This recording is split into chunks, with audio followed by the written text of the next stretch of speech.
been kind of pussyfooting around the reality of whether or not this is the last Metal Gear game helmed by Hideo Kojima, who created the series in 1987. It looks like he's looking at me.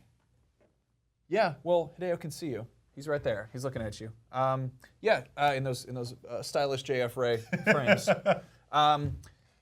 So I don't know how I feel about this. I'm still playing Metal Gear Solid 5. I think it might be my favorite game.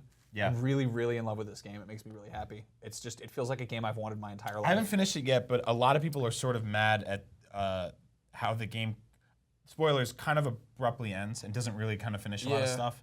I completely agree with you that the sort of like in and out day-to-day gameplay loop of actually playing it is immensely fun. It is so rewarding. It's so consistently just joyful and goofy and also like gritty, which is like a weird mix. It's like usually things like that don't happen. Yeah. You know, it's like having like really spicy chicken nuggets or something. You're like, these are fun, but they're also like, what am I eating? They're dangerous. They're shaped like children's animals, it's sort of become this weird swan song for where Konami is heading as a video game company. And me, as an 80s baby, I grew up playing, games like Castlevania. And I grew up seeing that logo, that Konami logo. They at one point even spun off a game company called Ultra, which they faked, to create more games for the NES because they were making so many good console games at the same time that they had to actually come up with a pen name, which is ridiculous. But nowadays, we don't really see that anymore. A lot of their franchises are pretty much dead. We've seen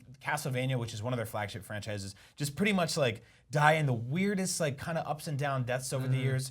There was like a 3DS version. There was a fighting game. There was like a Wii game that used motion controls. And it's just like, I love Castlevania. I love Metal Gear. Like, these are really cool franchises, but I don't think we're gonna ever see them again in the same way. That being said, Konami came out and said straight up, so there's no more speculation, that Metal Gear is pretty much their last console game. And it's a good note to end on, but what happens from here? Like, where do things go? Yeah, I mean, Konami is a company, they like money.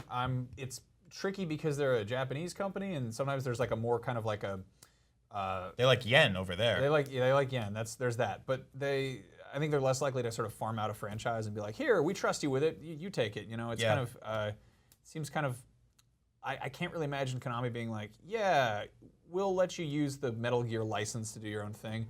Well, it's something like you see Nintendo doing a lot. They're sort of like, hey, Rare, you can have Star Fox. Right. Or hey, Capcom, you can have Zelda. Or hey, Platinum, you can, or Metroid Other M. I don't even want to bring that one up. Well, I mean, the thing is, I love Metal Gear Solid 5. I love what Kojima's created. I also think that there's I don't know how he'd top it. I don't know what he would do I think he needs to be set free from the Metal Gear franchise. I feel like he's been making new games that are titled Metal Gear for a really long time, and kind of sort of trying to shoehorn them into the same universe so it sort of loops things together. But I'd love to see what he does when he doesn't have that safety net, like when he is forced to use a blank canvas that isn't attached to a different canvas that already has stuff all over it. Yeah, I agree. Look at George Lucas. Like, everyone was like, I mean, I'm not comparing Metal Gear Solid 5 to the prequels by any means, but the whole thing is that Lucas was trying to like make something that was in the same universe of the prequels, and it's sort of like, I kind of want to see what happens when somebody else takes the wheel, and that's what Episode 7 is looking really cool, because it's a bunch of people who grew up loving the thing that he made. What happens if you give the Metal Gear franchise to people who love Metal Gear, and they have an idea for what they want to do, but they're also respectful of it, and they're give it to another game producer, right? Another like a AAA game director. Two things can happen there. One is that we get double prizes, right? The thing splits off. Kojima goes off and does his own new games, and Konami takes the Metal Gear franchise and they throw it to somebody new and they explore side stories and stuff like that. The George Lucas thing is weird because J.J. Abrams is going to take over Star Wars, and he's doing an awesome job with it from what we've seen so far. But then George Lucas went on to do like that weird like Fern Gully animated movie that bombed in theaters this year. So you're not exactly getting a lot out of him either, but he's probably the kind of guy you want to put away after 3 really bad Star Wars movies. Yeah. Or 2.5 really bad Star Wars movies. So I think best case scenario is that we're going to keep getting one good series of games out of this. Either Kojima goes on to make more really awesome stuff, wildly original, and it's not using all the characters that he's created and ran with for decades, or Konami takes the characters we love and they put them in somebody's hands. Ultimate worst case scenario, Kojima goes on to make really bad games, and Konami runs the Metal Gear franchise into the ground. And then it's just turds everywhere. Yeah, What can you do about that? We still have the Phantom Pain. That's right. Which is an awesome game. Nothing can take that away.